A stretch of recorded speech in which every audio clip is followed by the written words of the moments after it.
আসসালামু আলাইকুম রহমতুল্লাহ বরকাত। আমার নাম মোহাম্মদ উসমান। আমার বাড়ি কুম্ভবরা। আসলে আজি লাইভত আইনের কারণ হইল যা এখান কারণ ওই আমার এলাকার পাশে রশিদপুর এলাকার এই মোহাম্মদ লোকমান একজন এই সাবধানের সদর আছিল। তো উনি কিছুদিন যাবৎ বাড়িতন পালাতক। তো ওর কাছে আই প্রায় ৬,৫০০ মতো পাই।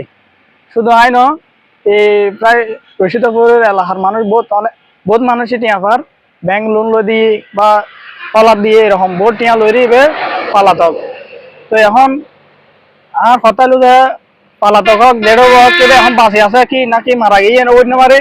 তো আর দেশবাসীর কাছে এলাকার বাসীর কাছে এবং আর পর্যায়ে যে বা আত্মীয় স্বজনের ভিতরে লোক মানে আত্মীয় স্বজনের ভিতরে যারা যারা আছে এক্ষুনের উদ্দেশ্য করে হই এই মানুষও কি বাঁচে আছে নাকি মরে গেলে হই না পারে। যদি বাঁচে থাকে তো আলহামদুলিল্লাহ, মরে গেলে তো ইন্নালিল্লাহ। তো আর কথা হলো যে একখান আর উদ্দেশ্য হলো একখান তার কাছে ৬০,০০০ টাকা মতো পাই।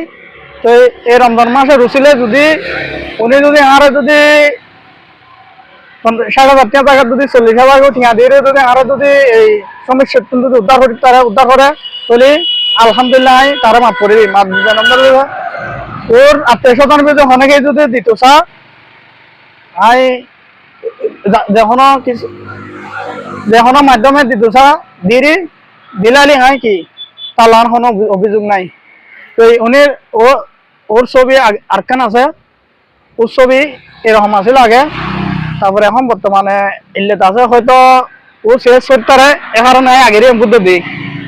তো ওনার কাছে অনুরোধ ওরে যদি হনে গেলে দেখি তখন বা না দেশের ভিতরে যদি জানি তখন আল্লাহ কি যোগাযোগ করে তো হবেন আর ট্রাগুন কিনে আর ফিরে দিতে হবেন আর বক্তব্য যাইয়েন।